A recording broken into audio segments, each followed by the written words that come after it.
నమస్తే మాస్టారు.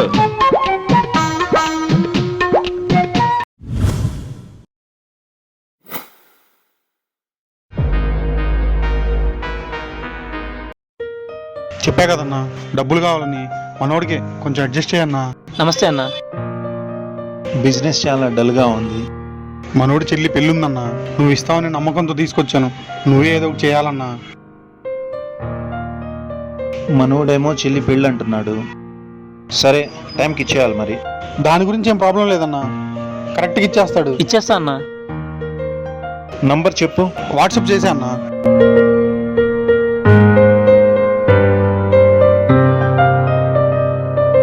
చేశాను.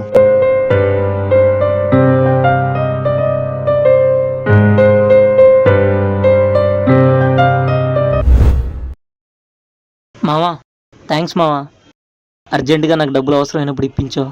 ఏ పర్లేదులేరా, చెల్లి పెళ్ళి అన్నావు కదా, అందుకనే ఇప్పించా. టైంకి కట్టరా మావా. ఖచ్చితంగా కట్టేస్తా మావా. ఈ 40,000తో కలిపి మొత్తం అమౌంట్ వచ్చేసినట్టేరా. రే అమౌంట్ సెట్ అయ్యాయి కదా, ఇంక టెన్షన్ పడకు. వెళ్దాం పదా.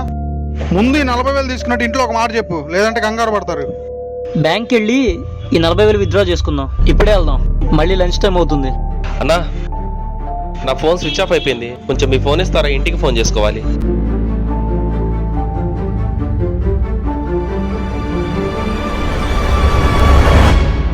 హలో మా, ఈ నెంబర్కి ఓటీపీ పంపించరా. సరే, పంపుతున్నా చూడు. ఓటీపీ వచ్చింది, అనుమానం రాకుండా చెప్పు. మా టైమా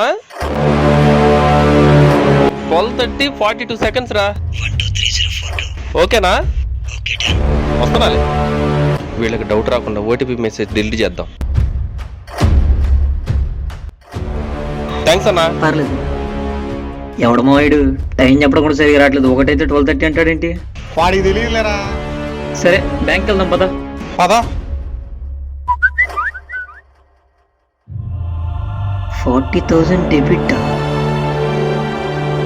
మామ, డెబిట్ అని మెసేజ్ వచ్చింది, ఒకసారి చూడు. అవునరా, అమౌంట్ కట్ అయినట్టు వచ్చింది. అమౌంట్ కట్ అయిందా? ఎలా రా? రే మామ, అప్పు చేసి తీసుకొచ్చారా? రే వాడికి ఫోన్ ఇచ్చావు, వాడు ఏమైనా చేశాడా? రే వాడు ఏదో నెంబర్ చెప్పాడు, అదేమైనా ఓటీపీ అంటావా? నంబర్ అంటే ఏదో టైం చెప్పినట్టు చెప్పాడు. ఓటీపీ అంటావా? ఖచ్చితంగా ఓటీపీ అయి ఉంటుందిరా, దానివల్ల డబ్బులు కట్ అయినాయి. ఇప్పుడు ఎలారా మరి? ఒక వ్యక్తి తన అవసరం కోసం ఫోన్ అడగగానే మనం మంచి ఉద్దేశంతో వాళ్ళకి మన ఫోన్ ఇచ్చేస్తాం. కానీ ఆ వ్యక్తి మన ఫోన్తో ఏం చేస్తున్నాడనేది మనం గమనించాం. ఒక్క నిమిషం మనం కళ్ళు మూసుకొని ఉంటే ఆ వ్యక్తి మన ఫోన్లోని డబ్బుని చాకచక్యంగా, చాలా సులువుగా మన డబ్బునంతా తీసేసుకుంటాడు. ఒక్క ఓటీపీ ఒక జీవితాన్ని మార్చేస్తుంది. దయచేసి అందరూ జాగ్రత్తగా ఉండండి. పరాయి వ్యక్తికి మనం సెల్ ఇస్తున్నప్పుడు వాళ్ళు మన సెల్ ఫోన్తో ఏం చేస్తున్నారనేది ఎప్పుడూ ఒక కన్ను వేసి ఉంచండి.